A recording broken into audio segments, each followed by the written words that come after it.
Saya kaget pertama kali itu datang gini Pak. Ini surat dari kantor pajak dibanding gitu. Terus saya gini, loh Mas sampean gak sopan Mas. Tak gitu kan ya.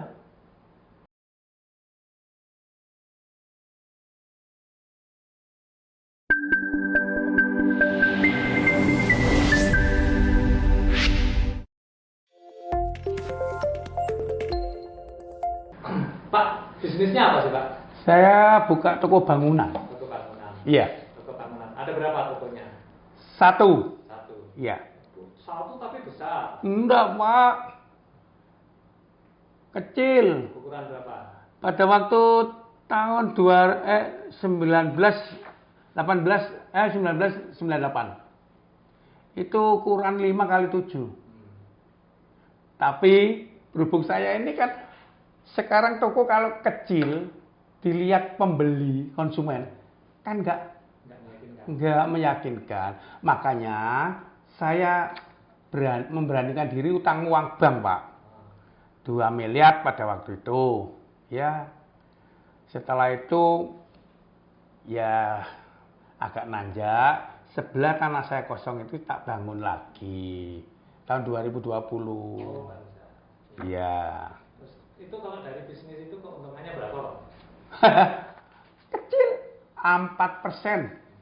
Rata-rata 4%. 4%. Kalau cat ya bisa ngambil 7 bisa. Kalau besi semen lihat 4%. Kalau di norma pajak suruh untung 20% itu gimana pendapat Bapak? Ya itu sangat goblok itu. Kepala pajaknya goblok itu. Jadi kita yang menentukan, yang mencari hasil, dia tidak berhak mengintervensi kita. Keuntungan sekian-sekian tidak bisa. Kan disebutkan itu kalau Bojonegoro bisnis toko bangunan Ya. itu keuntungannya 20% katanya. Ya itu kan kata dia. Kalau faktanya 4%. 4%. Sekarang kalau kita ngambil keuntungan banyak, toko ndak kayak dulu, Pak. Dulu toko itu yang menguasai keturunan Cina, Pak ya. Ya. Keturunan Cina. Maaf ya, orang pribumi belum bisa dagang, keturunan sudah dagang. Keuntungannya banyak. Ya. Sekarang pribumi sudah bisa buka toko, modalnya imbang, tokonya besar sama. Nggak tahu keuntungan, saya nggak ngurus itu. Kalau saya ditentukan 20%, ya itu yang menentukan orang goblok. Saya gitu. Pernah nggak petugas pajak itu datang ngasih arahan, ngasih bimbingan gitu? Alah, Pak. Datang geruduk-geruduk orang 13. Tahu-tahu bawa map itu surat coklat. Oh ya, amplop coklat. Amplop coklat. Bahaya itu ya. Pak, ini Pak, ada panggilan dari kantor Bojonegoro pertama. Lah ya kita kan nggak tahu, kita terima. Lah terus setelah kita buka, kita baca, suruh ngadap ke kantor. Saya ngadap ke sana. Tahu-tahu dia bilang gini, Bapak ini diperiksa. Bapak ini mulai tahun 2020 tidak pernah melaporkan apa-apa. Loh, melapor nopo Pak? Saya kan tidak paham, apalagi umur saya sudah 68. Paham dari mana? Nah, cuma itu aja Pak. Terus bla bla bla bla datang lagi ngasih surat, Bapak harus membayar 300 juta. Hah? 300 juta? Nah, itu. Saya nggak mau toh Pak. Keuntungan 4% loh. 300 juta dari mana? Sebelumnya nggak pernah datang. Mulai tahun 98 sampai tahun itu nggak pernah datang. Tahun 2016 atau 17 saya ini dituduh loh Pak. Pak Antono punya utang PPN. PPN itu apa? Memang saya nggak tahu. Pajak penambahan Nilai. ya benar nilai. Oh loh. Jumlahnya 39 Pak. 39 apa? Juta. Dari mana dapat angka 39 juta? Ya nggak tahu, tahu-tahu nyodoran gitu. Ngawur ya? Nah, terus saya di kantor lagi. Saya bilang, Pak, aku gak rumah saya dihutang ya Pak. Ya sudahlah kalau gitu, Bapak kan udah nanti 1 minggu kemudian Bapak kesini lagi, nanti kita bahas. Saya datang ke situ, Pak, ini sama atasan sudah dinaikkan menjadi 740 juta. Nah, 39 ya gak ada duit Pak. Kok hitung atus tang boleh piye aku gitu.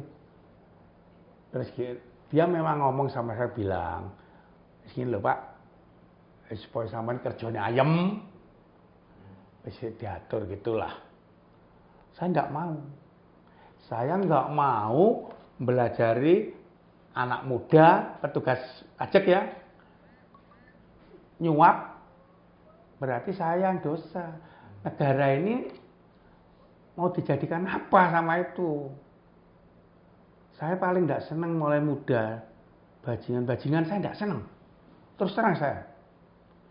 Apalagi ya barusan ini dikenakan ya itulah 10 miliar 400. Jadi tidak pernah ada orang pajak yang datang terus ngomongin, Pak, ini nanti ada pajaknya, jangan harus bikin pembukuan, harus bikin ini, bikin itu agar laporannya baik, nanti pajaknya jadi terukur, itu enggak pernah? Enggak, ya cuma Pak ini ada surat menghadap, ini ada tanggalnya. Jadi jam. Enggak pernah kasih bimbingan? Enggak pernah bimbingan. Enggak pernah kasih pendidikan pajak? Enggak. Saya ngomong apa adanya kok. Datang-datang? Ya, itu kurang sopan tuh Pak. Pernah itu datang gini ya. Saya kaget pertama kali itu datang gini Pak. Ini surat dari kantor pajak. Dibanding gitu. Terus saya gini. Loh Mas sampean gak sopan Mas. Tak gitu kan ya. Dilempar kok. Boleh tanya anak saya itu. Dilempar. Aku itu wong tuwa Mas ajeni toh.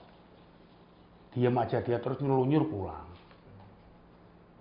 Terus berapa hari gonta-ganti itu.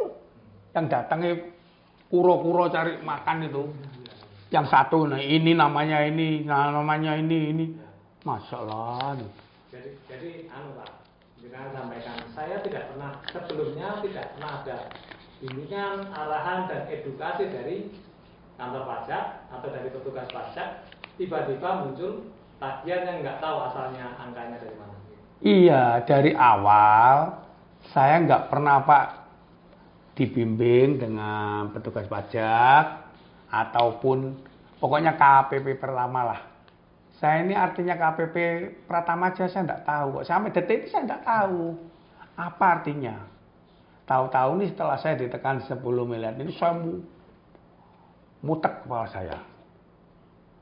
Nah, kalau gitu saya nilai loh ya. Ini saya nilai itu kepala pajak itu ya tak rasa ya bajingan semua seanak buah. Loh, saya cari uang itu loh Pak, percaya enggak? Bangun jam 3 pagi. Demi Allah ya. Ulak Lombok Pak. Loh iya. Ulak Lombok. Kadang-kadang ya jagung, timun. Terus tidur itu jam 11 malam. Nah itu terus hasilnya kok mau digarung sama pajak itu terus yang modal Pak aku ini.